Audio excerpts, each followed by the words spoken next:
aire es un bien de todos y todos somos responsables de él.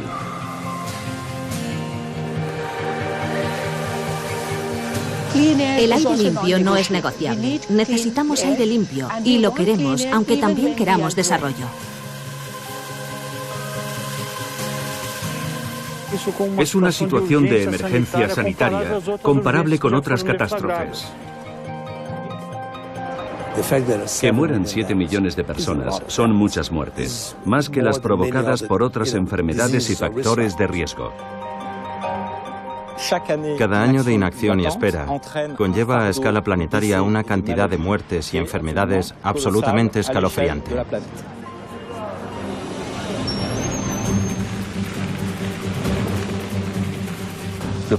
El problema de la contaminación del aire no es un problema irreversible. Se puede resolver teniendo la voluntad de hacerlo. Si no atajamos este problema ahora mismo, imagínese cómo afectará a las próximas generaciones.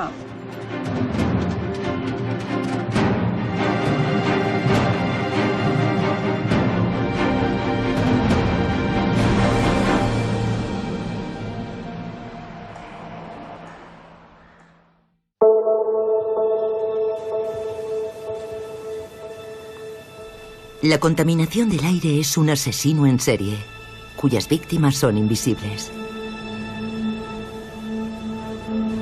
7 millones de muertes prematuras al año, según la Organización Mundial de la Salud.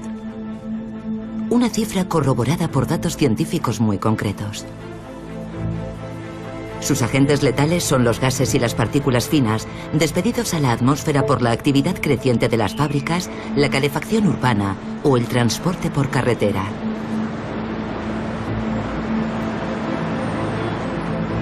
Estas emisiones tóxicas se confunden a menudo con los gases de efecto invernadero, causantes del calentamiento climático, como el CO2, un gas no contaminante.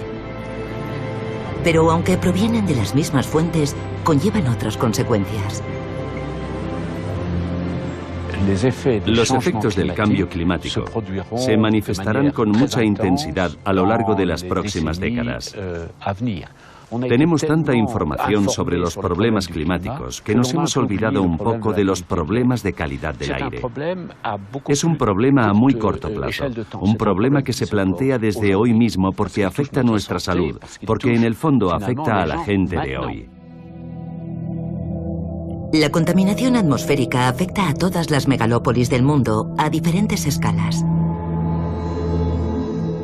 Pero las más azotadas son las capitales emergentes, un síntoma de su desarrollo desenfrenado. Las ciudades indias y chinas rebasan periódicamente los umbrales de alerta, exponiendo sus poblaciones a un riesgo sanitario mayor. Las metrópolis más ricas no se libran, ni en América ni en Europa. Sufren una contaminación crónica con efectos nocivos a largo plazo. De París a Ciudad de México, pasando por Los Ángeles y Pekín, la comunidad científica ha dado la señal de alarma. Las ciudades libran hoy una batalla contra esta amenaza, el primer riesgo medioambiental para la salud pública.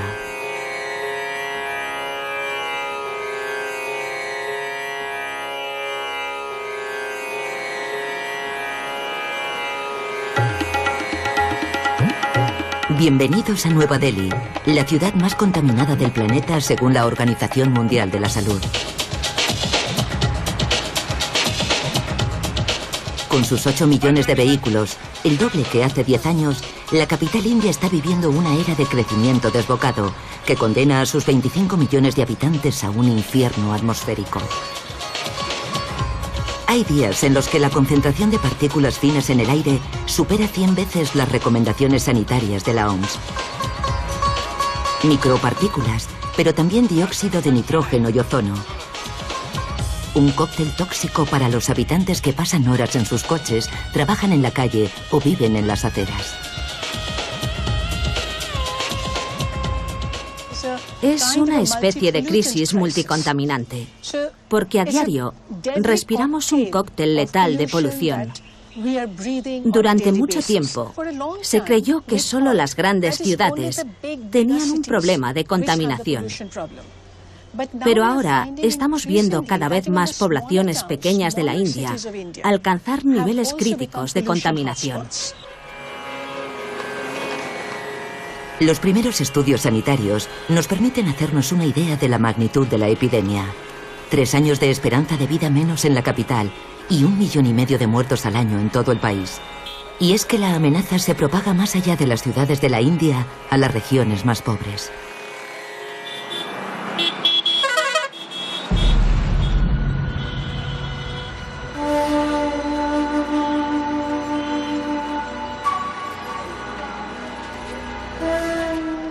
La cuenca del Singrauli es el pulmón energético de la India. Proporciona el 20% de la energía eléctrica del país, explotando las abundantes reservas naturales de carbón.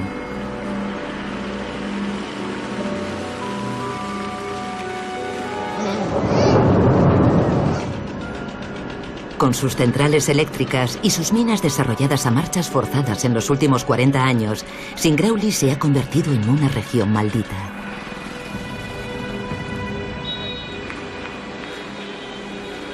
Irrespirable para sus habitantes, que viven presos de las emisiones de diversos tipos de polvo y gases tóxicos. En esta región aislada no existe ningún estudio oficial acerca de la magnitud del impacto sobre la salud pública. En el hospital del distrito de Guaidán, los médicos asisten impotentes a esta lenta agonía.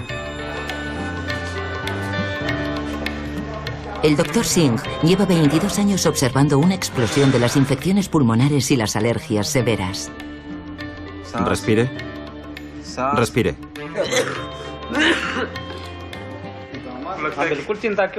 Estoy preocupado. ¿Cómo no voy a estarlo? Somos pobres, no sabemos cómo tratarlo. Tenemos muchísimo miedo.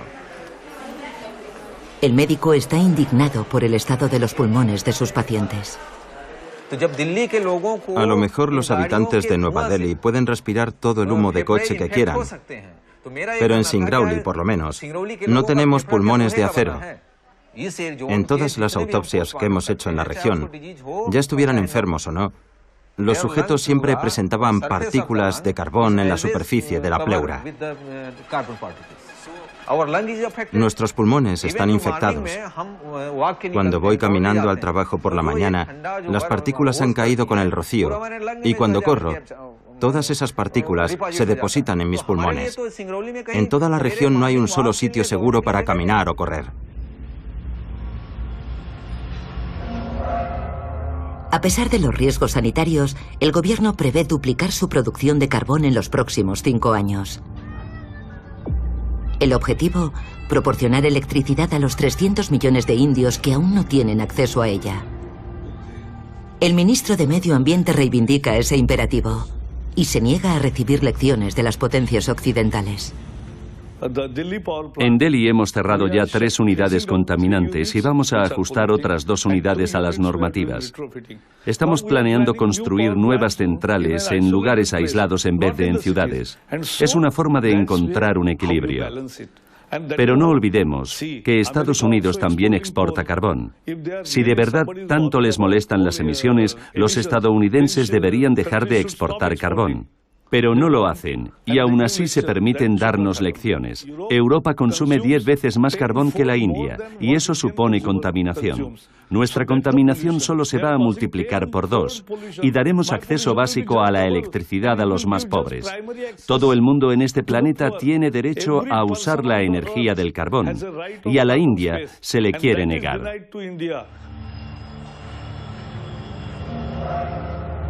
La contaminación que asfixia a los indios es la misma que la de la Europa de los 30 gloriosos, el periodo de rápido crecimiento económico de la posguerra. Hoy el peligro ha retrocedido en el viejo continente, pero la contaminación ha cambiado de naturaleza y, al igual que otras capitales, París no ha derrotado la amenaza. Air París prevé también hoy una fuerte concentración de partículas en suspensión que afectará a la mitad norte del país. ¿Nos deja asfixiarnos el Estado con esta contaminación? Será la polémica pregunta que nos ocupará durante esta hora y cuarto. Así nos lo recuerdan los intensos picos de contaminación que vive periódicamente la Ciudad de la Luz desde 2013. Sin embargo, estos episodios de alerta medioambiental no son más que la punta del iceberg.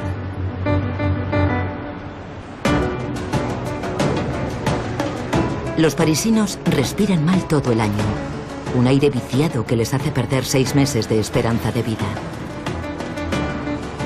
La densidad del tráfico por carretera y la renovación del parque automovilístico diésel han amplificado el fenómeno de unos años a esta parte. Los ingenieros de Air Paris supervisan esta contaminación crónica. En este concurrido barrio, Karine Leye mide las concentraciones de partículas que los peatones inhalan a diario. Aquí el impacto es mayor. Debido a la densidad del tráfico lo pueden ver perfectamente y al número de vehículos. Y también debido a que la circulación no es muy fluida. Los vehículos se paran, vuelven a arrancar y aceleran. No hay viento y además estamos al lado de los vehículos. Hasta podemos ver perfectamente el impacto de los peatones al pasar, que vuelven a poner las partículas en suspensión. Aquí vemos cómo suben. El contador enloquece. Hasta 10 veces el umbral fijado por la Unión Europea. Ligados al tráfico, hay 2 agentes contaminantes que merecen especial atención. Un gas, el dióxido de nitrógeno, y las llamadas micropartículas, unos polvos microscópicos 100 veces más pequeños que un cabello. Este filtro que ha estado expuesto a la contaminación durante una semana. Y encontramos estas pequeñas partículas que no son filtradas por la nariz, sino que pueden penetrar hasta los alveolos pulmonares. Las partículas finas se clasifican en función de su tamaño. Las PM10, de 10 micrones. Y las más pequeñas y aún más dañinas, las PM2,5, de 2 micrones y medio. Para cada una de ellas, la Organización Mundial de la Salud emite unas recomendaciones sanitarias y la Unión Europea impone umbrales de alerta. Además del transporte por carretera, hay otros agentes contaminantes que provienen de aún más lejos. El 50% de la contaminación que respiramos aquí es de origen local y el otro 50% es contaminación procedente del conjunto del área metropolitana de París o polución procedente de otros países de Europa. No hay que olvidar que en la región de París existe una zona agrícola relativamente importante. Durante los picos de contaminación que vivimos en marzo del año pasado, hubo una combinación de contaminación ligada al tráfico y los gases emitidos por la agricultura en la temporada de fumigación que contribuyen a la formación de partículas.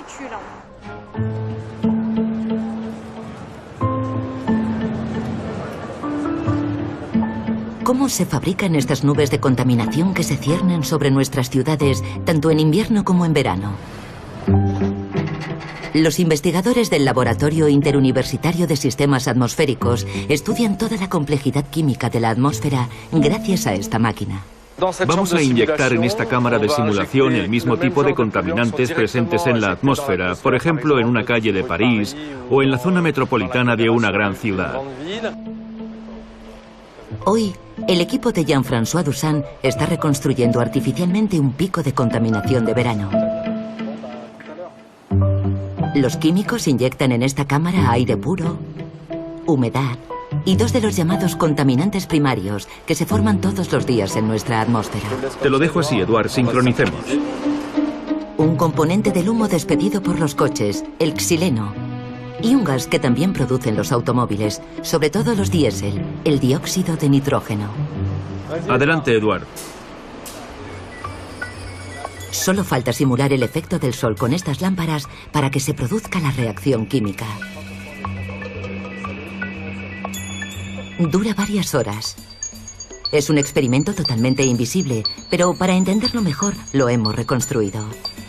Bajo el efecto del viento, los contaminantes se dispersan, pero sobre todo se mezclan y bajo el efecto del sol se transforman. De esta forma, los contaminantes inyectados crean nuevas sustancias, los llamados contaminantes secundarios. Son partículas finas y un gas, el ozono. Surgen nuevos gases, generalmente mucho más tóxicos y más irritantes, y nuevas partículas que son cancerígenas. Son sustancias que plantean muchos problemas. La atmósfera es un inmenso reactor químico. Cada día inhalamos gases y partículas primarias. Pero cuando se transforman, padecemos en invierno picos de contaminación de partículas secundarias, fruto del tráfico por carretera, la calefacción y la fumigación agrícola. En verano vivimos episodios de contaminación de ozono ligados al calor. Cuanto más se mezclan las fuentes y los contaminantes, más difícil de combatir es el fenómeno. Los picos de contaminación forman una nube fotoquímica en nuestras ciudades. Son como una tapadera que cubre la parte baja de la troposfera, la capa de la atmósfera en la que vivimos. La altura de esta tapadera puede oscilar entre 2.000 y 250 metros en función de la temperatura ambiente. Cuanto más baja es la nube, más tóxica. Hemos observado que los efectos de la contaminación pueden ser radicalmente diferentes, sobre todo cuando la capa es muy baja, porque entonces se produce un fenómeno de acumulación de contaminantes. Esta nube fotoquímica reacciona de manera diferente en función de las condiciones meteorológicas. La lluvia arrastra los contaminantes al suelo, mientras que el viento los dispersa. Y una situación anticiclónica mantiene la nube estancada.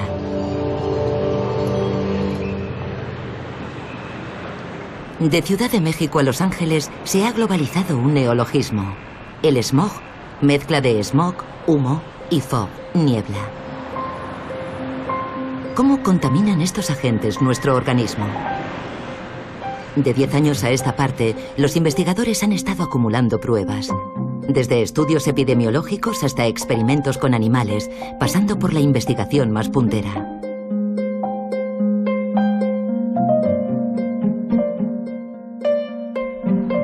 El Instituto Adolf Merkle está especializado en la biología celular. La profesora Barbara Roten lleva 4 años estudiando en este laboratorio la toxicidad de las nanopartículas emitidas por los motores de nuestros vehículos. Son partículas ultrafinas de menos de 1 micrón de diámetro. Aquí pueden ver una partícula individual. Y aquí, o aquí, son aglomerados de varios cientos de nanopartículas.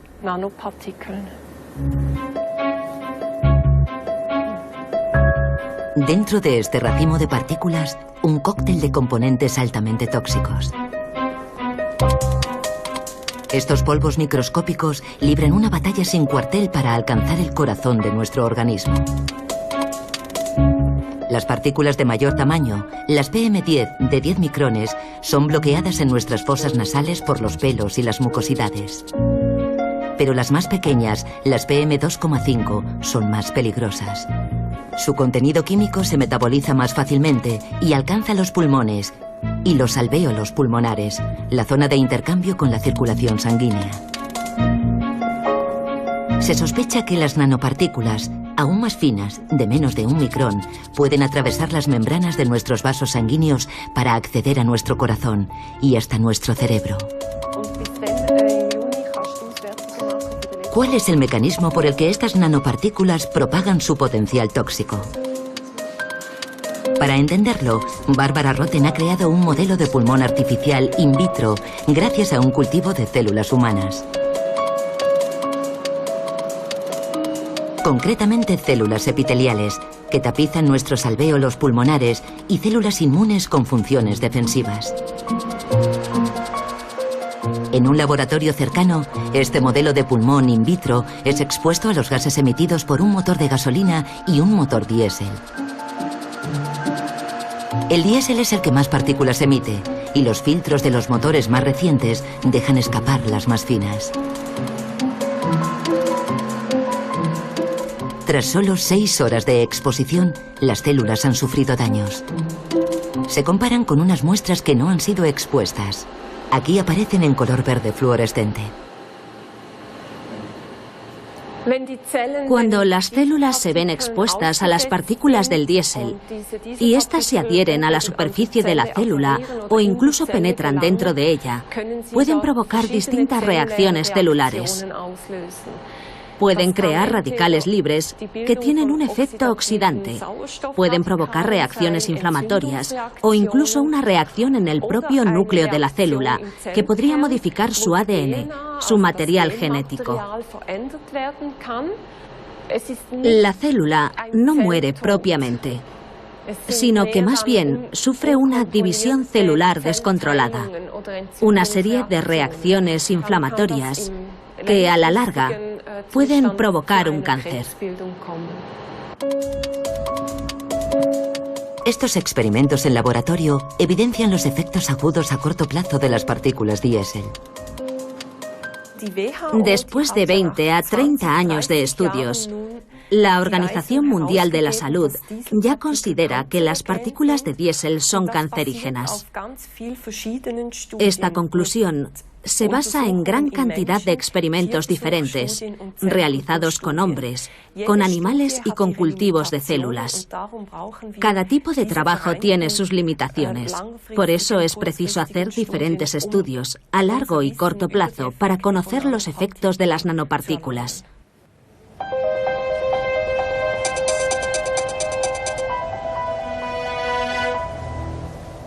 Todos los estudios concuerdan. La contaminación del aire acorta nuestra esperanza de vida. Las investigaciones se aceleran. Los científicos han llegado incluso a hacer visibles los efectos de la contaminación en nuestro organismo. En Sao Paulo se está llevando a cabo un experimento único en el mundo desde hace más de un año. El profesor Saldiva trabaja con cadáveres. Este patólogo se ha propuesto determinar cómo la contaminación puede acelerar una enfermedad y provocar la muerte. La autopsia nos permite, sobre todo, acceder a todos los órganos. Es una forma de completar los estudios ya existentes, los epidemiológicos y los clínicos, tomando fragmentos de tejidos que muestran las modificaciones en la estructura de los pulmones, los vasos sanguíneos o el cerebro, y que también nos permitirán comprender los factores que han causado su inflamación. Tras la autopsia, los pulmones son extraídos y sometidos a un examen exhaustivo. Estos pulmones pertenecen a un hombre de 63 años, no fumador. Paulo Saldiva se interesa especialmente por el black carbon, las partículas producidas por la combustión, sobre todo de los motores de automóvil. Sabemos de qué ha muerto este hombre. Padecía una enfermedad renal y una infección, no ligadas a la contaminación necesariamente, aunque uno de los efectos de la contaminación es reducir nuestro sistema inmune. Todos los cuerpos de las personas que hemos autopsiado en Sao Paulo presentaban este tipo de depósito en mayor o menor grado. En cada individuo nos fijamos en el color original del pulmón, que es este. Vemos que hay una especie de frontera entre la parte sana y la que podemos achacar a la inhalación de contaminantes.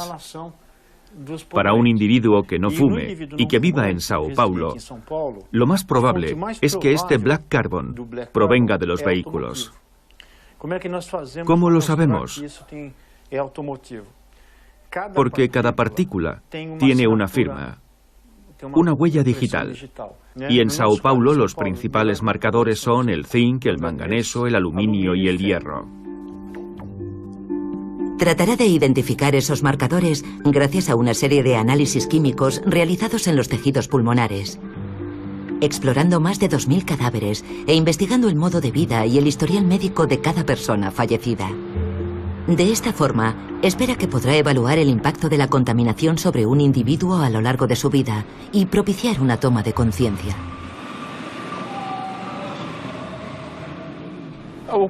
La lucha contra la contaminación no genera aún un consenso. Si yo invento una vacuna contra el dengue o el ébola, ¿quién se va a oponer? Pero si propongo limitar los combustibles, el diésel, y limitar el transporte individual para favorecer el transporte público, no habrá un consenso. Creo que ha llegado el momento de reconocer que estamos ante una situación de emergencia sanitaria comparable con otras catástrofes. La OMS lleva varios años haciéndose eco de estos estudios científicos y fijando normativas sanitarias sobre la contaminación del aire. Pero en 2013 la institución fue aún más lejos y dio la señal de alarma. La Organización Mundial de la Salud, que depende de la ONU, ha decidido clasificar la contaminación de la atmósfera, la contaminación del aire que respiramos a diario, entre las causas directas del cáncer. El aire es un bien de todos y todos somos responsables de él. Es necesario desarrollar una política de salud pública para resolver este problema. Sabemos que la contaminación atmosférica es cancerígena, como el tabaco y el amianto. Provoca cánceres y enfermedades respiratorias, pero también patologías cardiovasculares. Un total de 7 millones de víctimas al año. La OMS advierte a la opinión pública. Tenemos la responsabilidad de dar la voz de alarma y declarar que es un factor de riesgo importante. Si no tomamos medidas para proteger a las poblaciones y alertar a los gobiernos, las empresas y la sociedad civil, no podremos ayudarlos a protegerse. Ahora bien, no podemos tomar medidas por ningún país. No podemos decirle a nadie, ahora tienes que hacer esto. No disponemos de poder legislativo sobre los demás países, pero sí tenemos un poder de persuasión. Y ser tan cuidadosos con nuestros estudios, nuestras cifras y nuestras recomendaciones es el poder que podemos ejercer.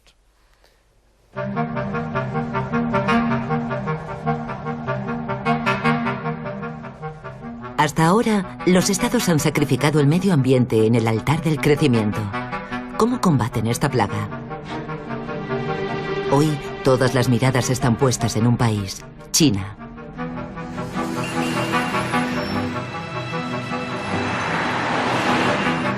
Pekín se ha alzado con el título de capital mundial del smog, con sus continuos episodios de alerta medioambiental y su atmósfera bautizada como Herpocalipsis. En Pekín, las tasas de cáncer de pulmón se han disparado más de un 50% en 10 años. Un estudio internacional avalado por la OMS cifra en 1.200.000 las muertes prematuras en el país. Por no hablar del coste económico, abismal, 1.400.000 millones de dólares, según la OCDE. En 2014, Pekín declara la guerra a la contaminación. No le queda más remedio. En 2015, el primer ministro reitera con firmeza esta prioridad. Estamos determinados a reducir la contaminación. Ya hemos acometido un esfuerzo considerable, pero los progresos que hemos realizado no están a la altura de las expectativas de nuestra población. Hemos declarado la guerra al smog. Estamos determinados a proseguir nuestros esfuerzos hasta alcanzar nuestro objetivo. El régimen chino despliega todos sus recursos para vencer este apocalipsis. El parque automovilístico ha sido revisado y se ha implantado un sistema de transporte alternativo. Alrededor de la capital se han cerrado 200 fábricas. El Estado se ha propuesto castigar financieramente las 15.000 fábricas del país en caso de que rebasen una serie de normativas.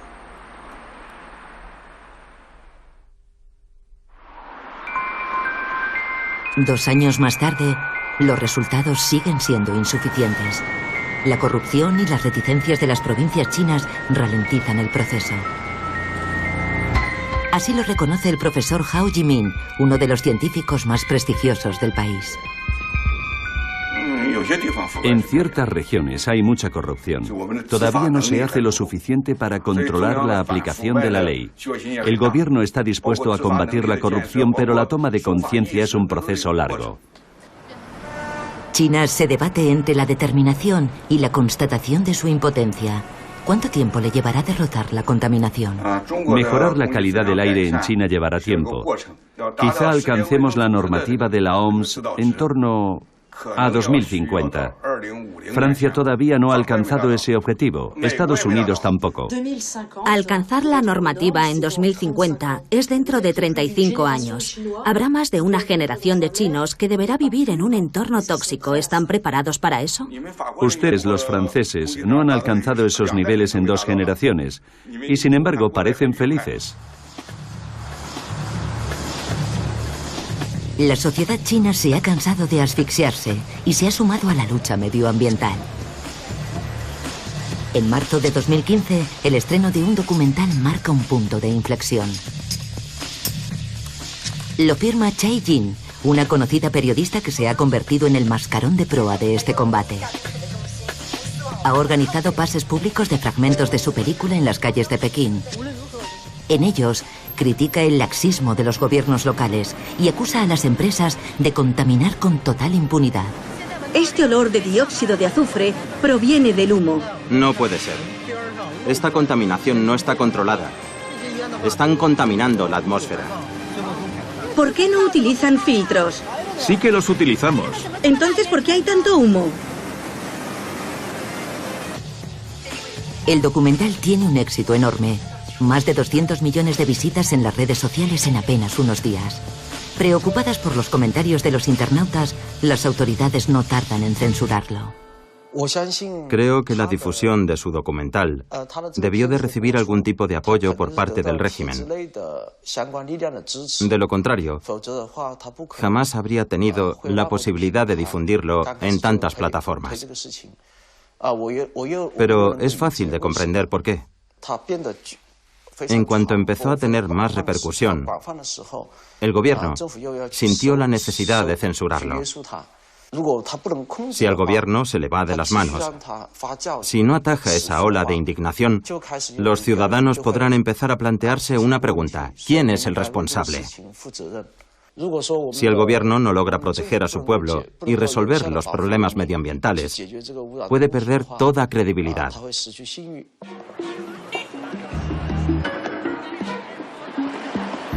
No tienen derecho de huelga ni de manifestación. Sin embargo, algunos ciudadanos chinos se organizan clandestinamente por Internet y salen a la calle para exigir el cierre de las fábricas.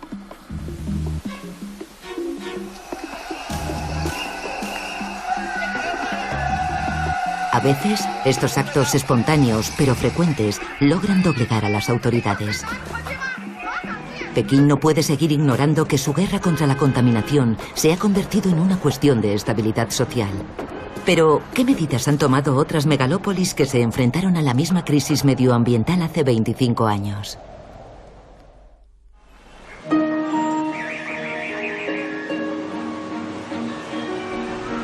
En el continente americano, el ejemplo más emblemático es el de Ciudad de México, que ha sido capaz de encontrar soluciones hasta hace unos años.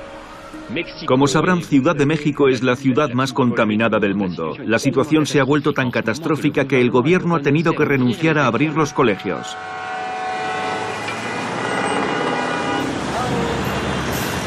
En 1990, Ciudad de México es un valle irrespirable, rodeado de 40.000 fábricas y atravesado por 3,5 millones de vehículos que consumen gasolina con plomo. La capital no tiene más remedio que actuar con contundencia. Deslocaliza fábricas, prohíbe circular un día a la semana y también ordena un control técnico anual de los vehículos para excluir los más contaminantes. El gobierno asegura que antes de finales de año todos los coches habrán pasado por un centro de control como este y habrán reparado su motor.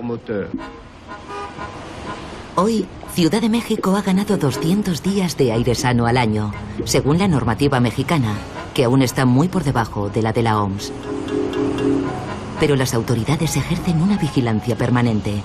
Controlan la calidad del aire como si fuera un cazo de leche en el fuego.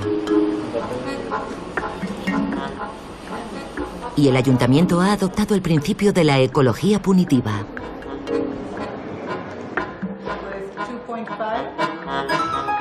La política pública que hemos implementado en los últimos 20 años han permitido tener una tendencia hacia la baja. El gran reto es continuar esa tendencia hacia la baja. ¿Qué tenemos que hacer?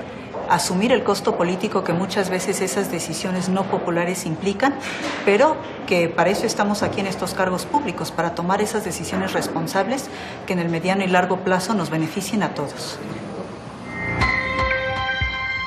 Pero, tras 25 años de esfuerzos, los mexicanos se han hartado de los sacrificios que se les exige. Los inconformes con las modificaciones al programa Hoy No Circula protagonizaron una riña contra elementos del Cuerpo de Granaderos del Distrito Federal.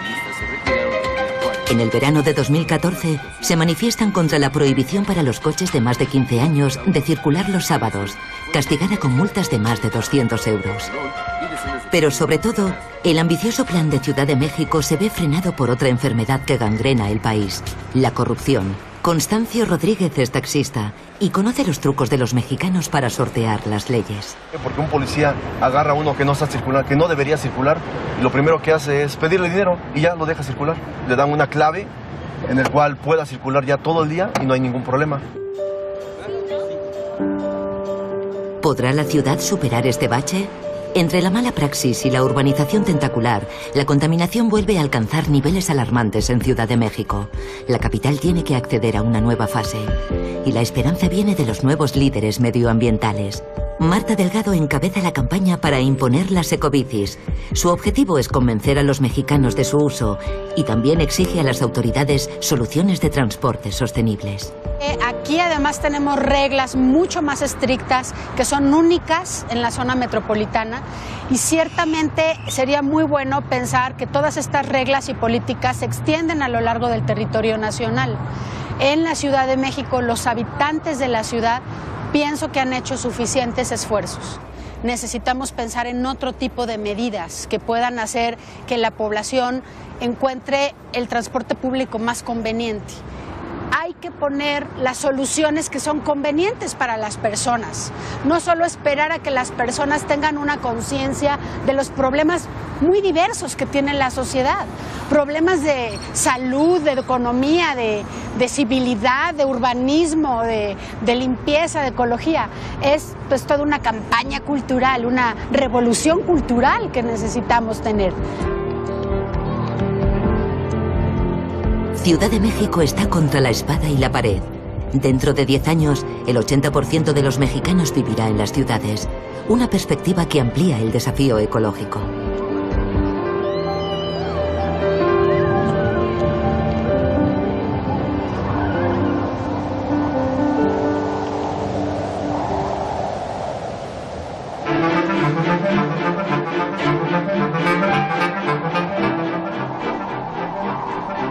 En Europa hay ciudades que llevan años librando la batalla medioambiental. Berlín, pionera en políticas verdes, es el mejor ejemplo. La capital alemana está menos expuesta a la contaminación que otras ciudades europeas, ya que en 2008 logró imponer la creación de una zona medioambiental. Un centro protegido al que no pueden acceder los coches más contaminantes. Si no tienen esta pegatina, los automovilistas se exponen a una multa de 40 € y a perder un punto del carné. Martin Lutsch es uno de los arquitectos de este plan anticontaminación. Aquí es donde empieza la zona medioambiental. Tras 8 años de vigencia, Berlín no sabe aún cómo cuantificar el beneficio sanitario para sus habitantes, pero hay cifras que hablan por sí solas. Las partículas de diésel han disminuido en un 50%. Es solo uno de los tipos de partículas finas para los que tenemos umbrales de alerta. Y la concentración total de partículas ha disminuido en un 10%. Es una cifra considerable, ya que no existe casi ninguna otra medida aislada que tenga un efecto semejante. Es decir, que hemos contribuido de forma significativa a proteger la salud de la población urbana. La capital alemana aspira a alcanzar la normativa europea antes de 2020, pero aún le queda camino por recorrer. Las tasas de dióxido de nitrógeno siguen siendo elevadas.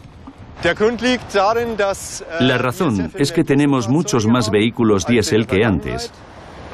Por desgracia, estos vehículos, sobre todo los de última generación, emiten mucho más dióxido de nitrógeno que el que sugieren las normativas europeas.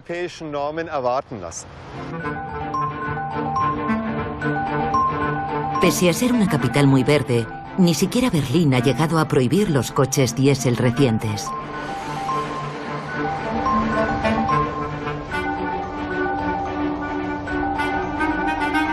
Sin embargo, sí hay un país que concentra todas las críticas a este carburante cancerígeno según la OMS, Francia. Es el país más dieselizado del mundo, pero en noviembre de 2014 estas declaraciones parecen marcar un antes y un después. Ha sido un error decantarse por los motores diésel durante tanto tiempo. Hay que corregir progresivamente ese error con inteligencia y pragmatismo. Desde este discurso, ¿qué medidas concretas ha tomado el Estado francés? Tras ser interrogados por una comisión de investigación parlamentaria en junio de 2015, los fabricantes de automóviles están en el punto de mira. Christian Chapelle, ¿jura usted decir toda la verdad y nada más que la verdad? Diga lo juro.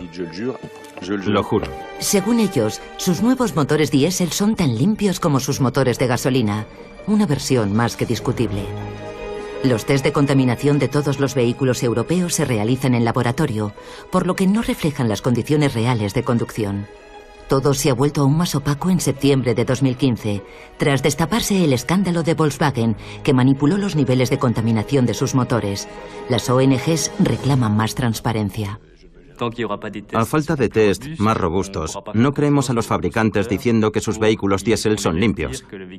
Con estos niveles de dióxido de nitrógeno, los vehículos diésel no son la panacea. Ha habido varios intentos en ese sentido por parte de laboratorios independientes a nivel internacional. Concretamente, los servicios de la Comisión Europea con sede en Italia, que muestran que los vehículos Euro 6 diésel, los más recientes, emiten una media de 8 veces más en la realidad que en el ciclo homologado.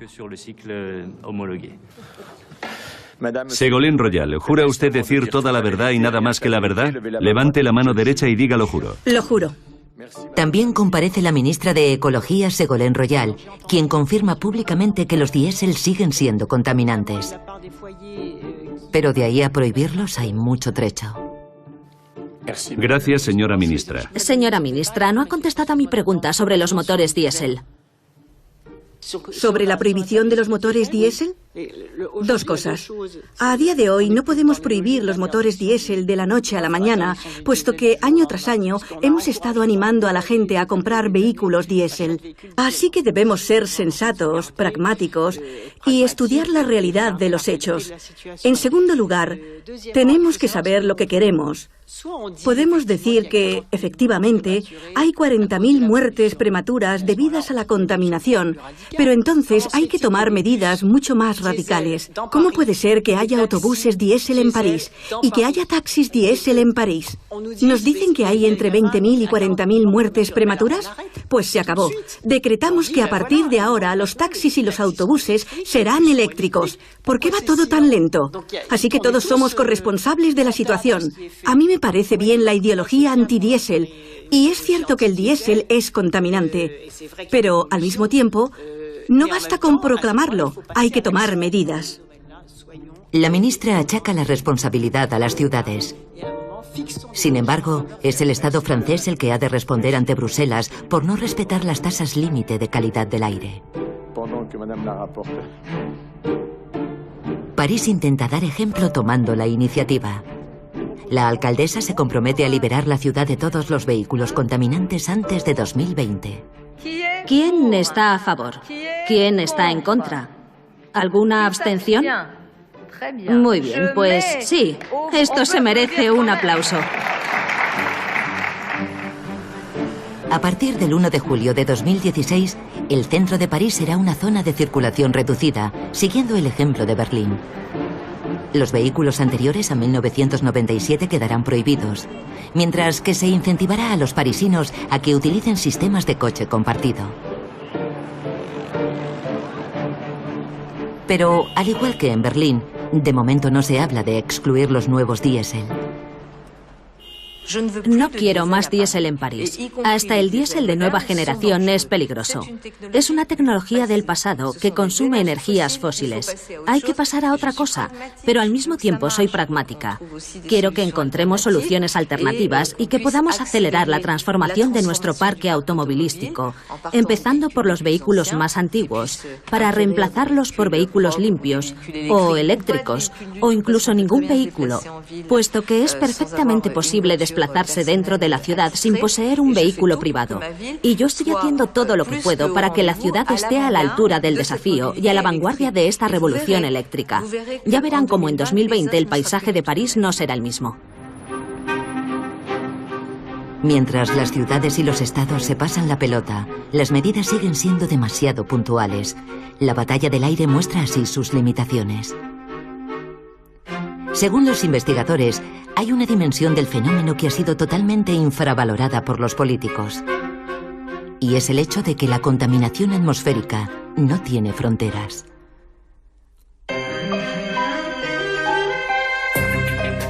La prueba científica nos llega de la mano de los satélites, verdaderos escáneres de la atmósfera. Miden varias veces al día el transporte de penachos de gas y partículas por todo el planeta. Los contaminantes se exportan de un país a otro. En Europa, por ejemplo, Francia puede recibir una parte de la contaminación alemana, que a su vez procede de Polonia, y viceversa, dependiendo de las corrientes aéreas y la intensidad de los episodios. En Asia, el smog de Pekín sobrevuela Japón.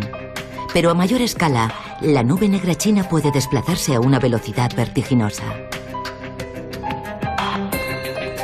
Impulsada por el viento, puede atravesar el Océano Pacífico y alcanzar el continente americano en cuestión de 3 a 5 días.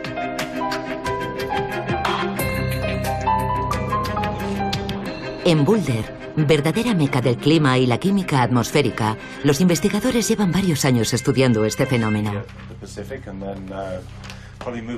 El equipo de David Edwards sigue el rastro del ozono, un gas nefasto para la salud y los cultivos. Estamos viendo cada vez más el impacto de la contaminación que recorre largas distancias. Podría representar un pequeño porcentaje, un 5%, pero hay estudios que sugieren que podría ser de hasta el 10%. Por ejemplo, en el caso de las tasas de ozono observadas en la costa oeste de Estados Unidos, que procederían en parte de China. Hay estudios que apuntan a que el hecho de deslocalizar las fábricas estadounidenses e implantarlas en otros países, sobre todo en Asia, puede haber producido más emisiones contaminantes procedentes de Asia, que luego efectúan un viaje intercontinental y regresan a Estados Unidos. De ser así, sería una situación bastante irónica.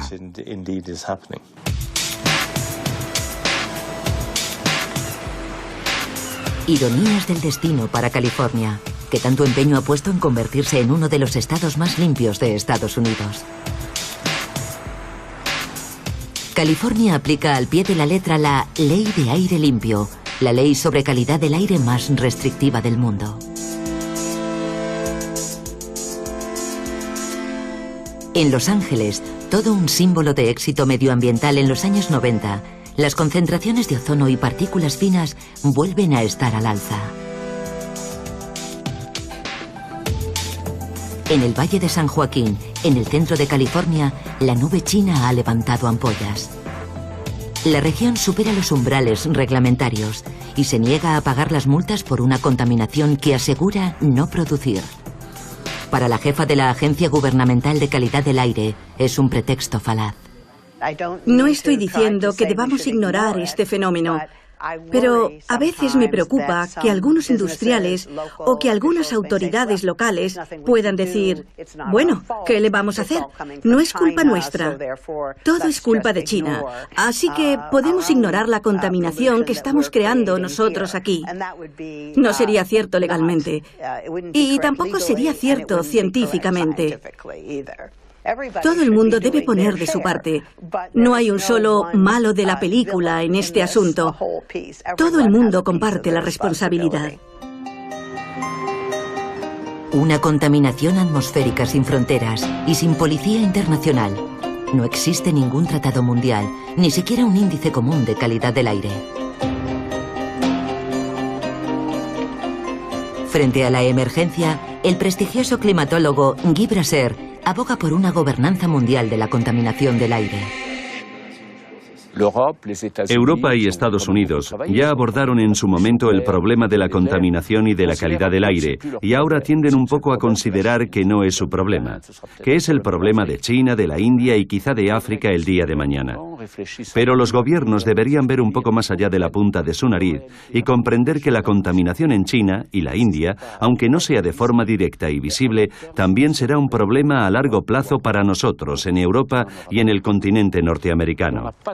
todavía no hemos conseguido convencer a la clase política internacional de la necesidad de un gran acuerdo internacional sobre el problema de la contaminación. No se trata solo de decir a los países, no contaminéis.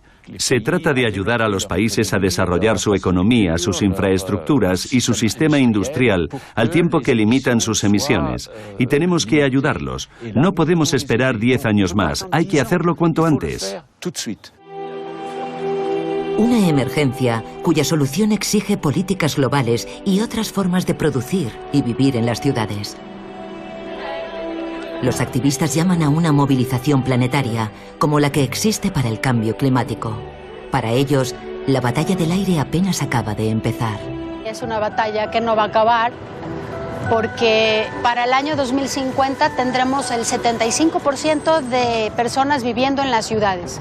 Y esto puede representar un gran problema, pero también importantes oportunidades y controlar y eficientar la forma de vida de la mayoría de la población mundial. Creo que tenemos que diseñar nuestras ciudades en beneficio de sus habitantes.